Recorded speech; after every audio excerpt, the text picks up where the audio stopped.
Reservoir Dogs was released in 2006 for Windows and the PlayStation 2. It was developed by 4wUTsKG Games, really just an adult-themed offshoot of Blitz Games, whose CV includes a laundry list of random small-time crap like the Burger King games, Karaoke Revolution, Barbie, and Bratz games, and their first game ever made, Glover, for the N64.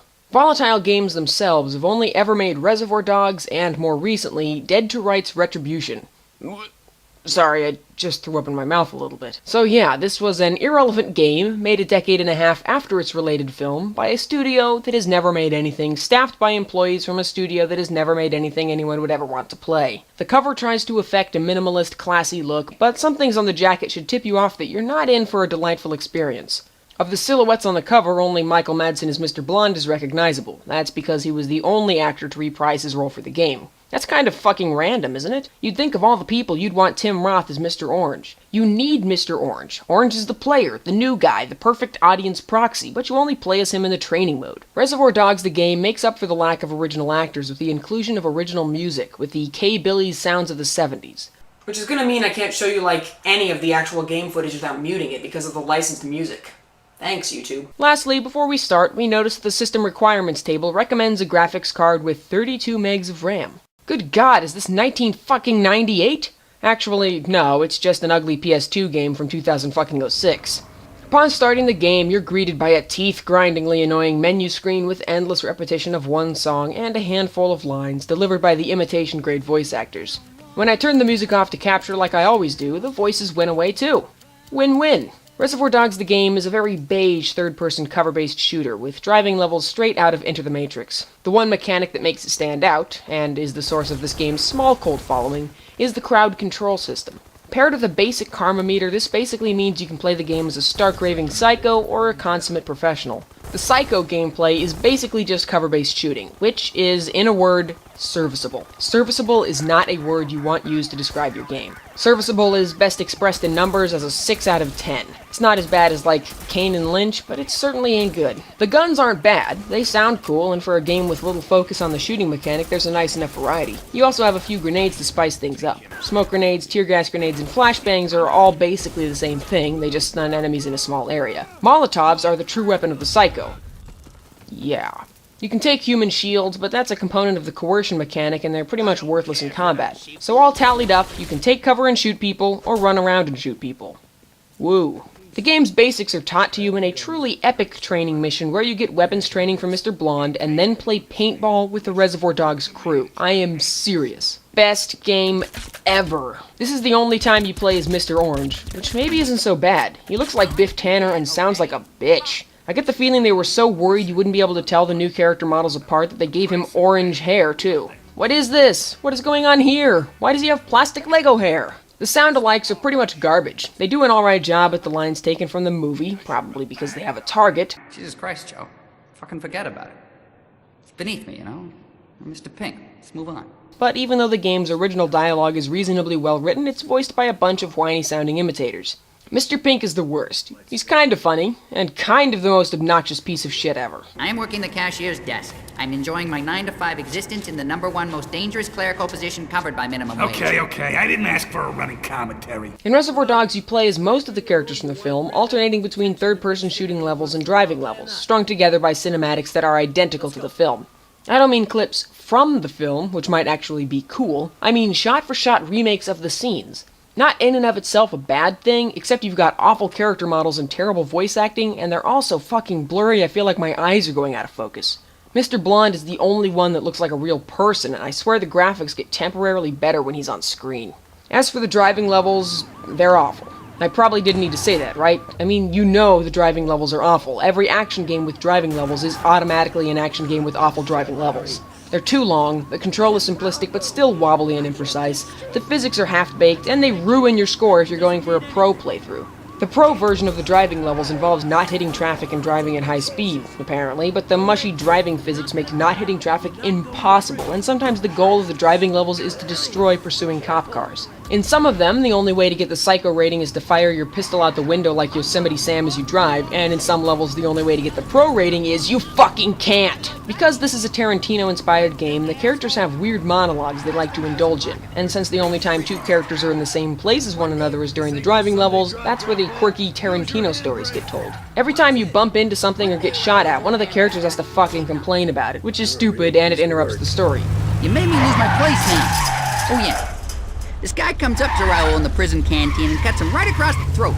The storyteller then has one or two lines to lead back into the story, which sounds kinda cool. Or it would be, except that you run into things all the time and are constantly under fire from like 4 squad cars and a fucking helicopter, so every story gets interrupted 20 goddamn times by a litany of, "Look out!" and then, "As I was saying" lines, which is really repetitive. Come on, is now really the fucking time to tell a whimsical story? And this isn't even really the point of the game. The focus is on the crowd control mechanic, so why do there have to be so many driving levels? The crowd control mechanic is even really cool, though a bit horribly broken in every way. By targeting an NPC, you can move them around with the mouse and use the action button to make them unlock things, open doors, or have them sit up against a wall to disable them. Regular civilians will obey your orders because you have a gun and guns are scary, but if you want to order the cops around, you need some leverage. That's where the human shields come in. Holding a human shield is enough to get the rent-a-cops to surrender right away, but to get normal cops to surrender, you have to rough up the hostage a bit. Since you can still make armed enemies move, this leads to a funny system where you try to line up as many cops as you can before smacking the hostage up to get them all in one go. Only people in a cone in front of you seem to be affected by the hostage smack maneuver, and every time you hit the hostage they lose health. So it's helpful to get your ducks in a row, so to speak, before you start with the punching. Basically, on pro mode, this becomes a game about telling people what to do, so it appeals greatly to bossy people like me. For every NPC you kill or disable by making them kneel against a wall, you fill up the adrenaline meter, which lets you perform special moves.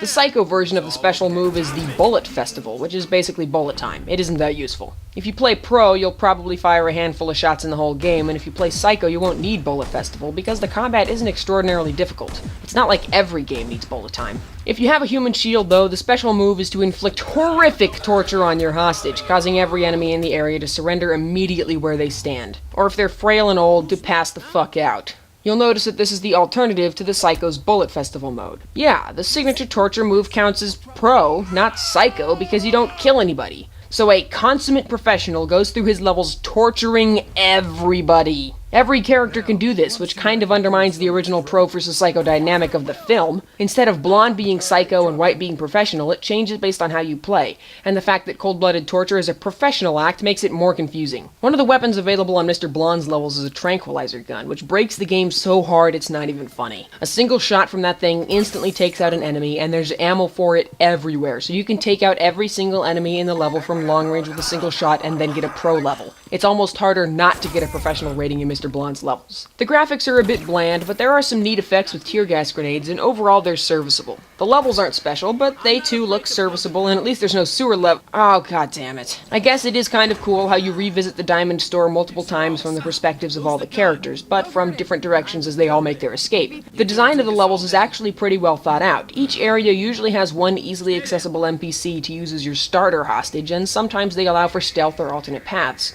There are occasionally obvious arenas where you're supposed to fight large groups of enemies, but you can always opt for the professional mode even against SWAT. They just don't seem to try very hard. Hey, what the fuck is this, Zelda? The levels are also sprinkled with dialogues to overhear between NPCs and radios that play music from the K-Billy super sounds of the 70s. It's a nice atmospheric touch, even though I don't like any of the music, but I had to shoot all the radios so the licensed music would stop coming out and putting my YouTube account at risk. That sucked pretty hard because if you fire a gun, every single neutralized police officer in the area gets back up, grabs a gun, and the whole hostage thing begins again. And that shit is boring enough the first time you have to do it. There are two problems with the professional hostage mechanic. First, it's really easy. The game almost always provides you with an unaware cop or civilian to start you off, and you can use that one to create many neutralized NPCs to swap to, continuing the endless chain of bossiness. If you accidentally hit your hostage too many times, or one of the policemen is looking the other way when you hit the hostage and forgets to drop their weapon, it's still child's play to get a fresh hostage. While dive rolling, you can't be hit, so you can dive roll across huge tracts of open ground, taking fire the whole time in order to get right up next to a fresh human shield. On top of all that, pro mode is boring. You move so slowly holding a hostage, and there's almost no challenge to it. It's just an endless procession of surrendering cops, and after your current hostage runs dry, you just trade up to a new one and keep plodding along.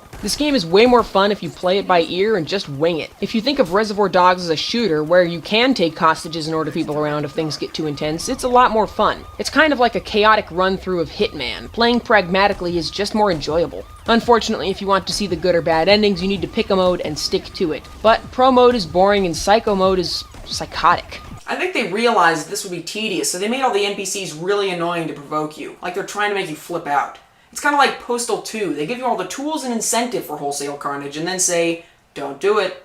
You gonna do this all day? Looks like I'm gonna have to. This achieves nothing. But I need it for the good ending. And the achievement. I'm getting bored of this. You and me both, pal. How long are you gonna keep this up? All day, apparently. Didn't you hear the other guy? The other thing that makes the game tedious is that the gameplay doesn't change much depending on who you're playing as. They have different lines, which is nice, but only Mr. Blonde really stands out with his quietly menacing delivery, courtesy of Michael Madsen, the only real actor attached to the game. Go on, make me do things the hard way. There are a few unique animations like the ones that preface Bullet Festival, which you'll never see because you'll never use Bullet Festival, and there's signature move animations, which you'll never see because the camera pans away in an homage to the film. Mr. Blonde uses his razor, like in the movie, which is to be expected, but the others are weird. Mr. White pulls out a plane ticket and uses it to, whoa, vaporize his hostage. Everyone else just inflicts a savage pistol whipping. Oh no, I've never seen anything so horrible as a pistol whipping before. And still the camera pans away. From a pistol whipping? And that got the game banned in Australia? Oh, right. As boring as the actual game can get, the driving levels never become a welcome diversion. Mr. Brown gets a driving level right after getting shot in the head. I'm sure you can see where this is going. This time you have a time limit based on Brown's increasingly fatal head wound in a sequence that is just unbelievably long. Apparently Mr. Brown drove around for more than 5 minutes after being shot, way off into the hills. Being shot in the head means it gets progressively harder to see as you drive, and yet still he monologues. Okay, it was Interstate 10. No, wait. No, it was Interstate 5.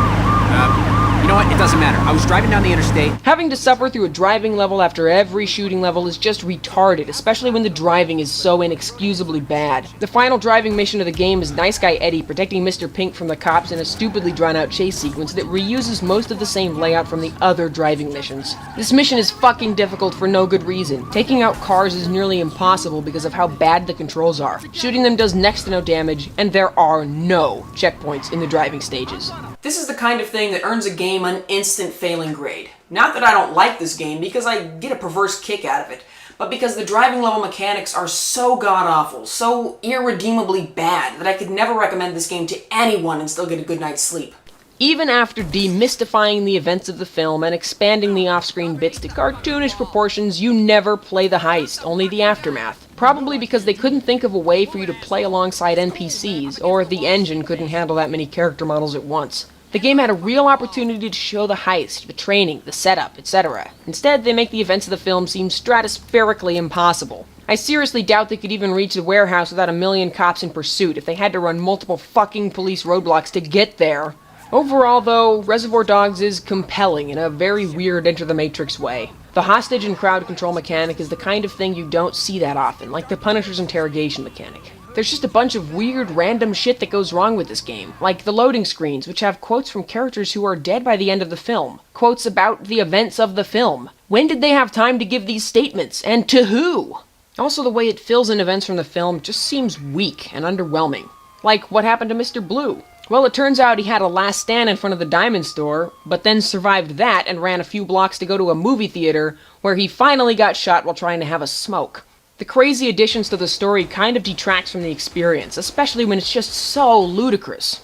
There you go, Reservoir Dogs the game. Easily the best game ever licensed from a Tarantino film.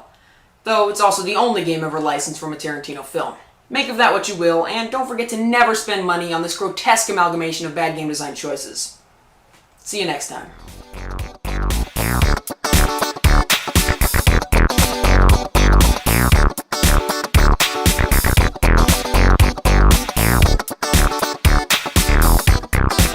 Wow.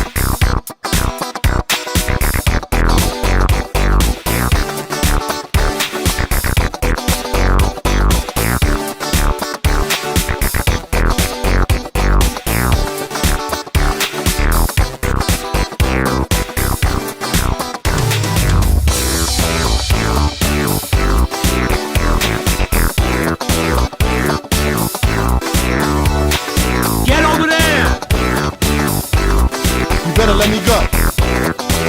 You better let me go. You better let me go. You better let me go. You better let me go. You better let me go. You better let me go. You better let me go.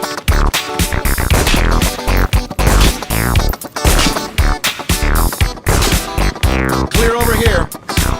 Doesn't seem to Get to cover.